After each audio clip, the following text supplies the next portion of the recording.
So now, one of the songs that's specific to the book of Esther, but you can use this in a lot of ways, and you can actually even use this, I think, with Daniel, because Daniel, the situation Daniel and his friends is going to be very much like Esther, being alone and being helpless and having to just allow the Lord to work in their lives.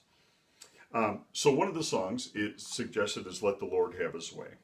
And again, you can go through it. And now that you've already been in Esther for a while, you can relate this to the story and to the kids.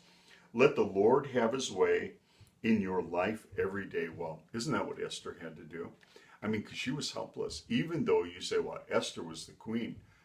From what we've heard in the story so far, does it look like Esther was really a powerful person, or she could say, oh, nothing can happen to me? Of course. I mean, if King Xerxes got rid of Vashti, then he could get rid of Esther too.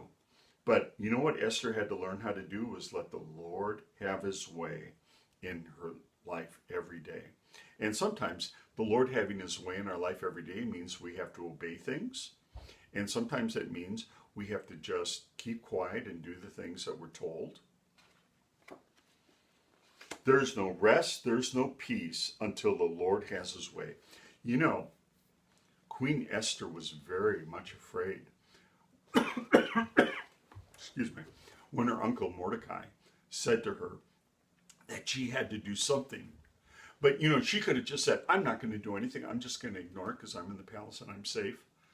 And that would have been the bad thing to do. And you know what? She would have had no rest or peace in her heart because she would have known she had to do something. And you know, sometimes, boys and girls, the Lord asks us to do things, to obey our mommies or to help someone or whatever the case may be, or even pray to Jesus. And we just go, I don't want to. Now, what does it mean? What does the Bible say that is when our want to doesn't want to do what God wants to do? That's right, that's sin.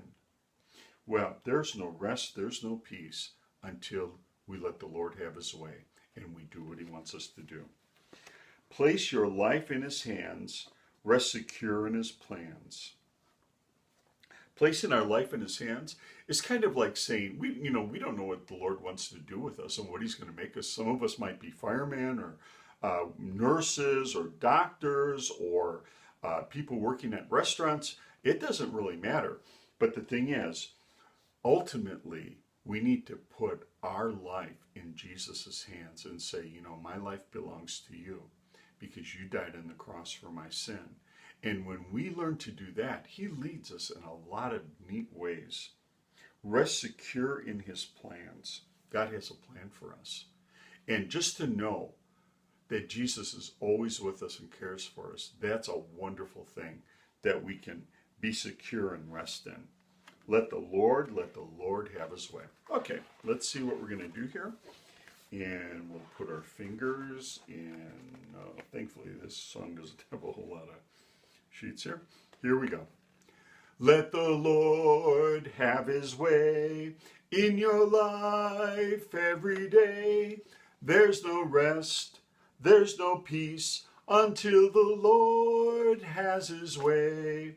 Place your life in his hands, rest secure in his plan.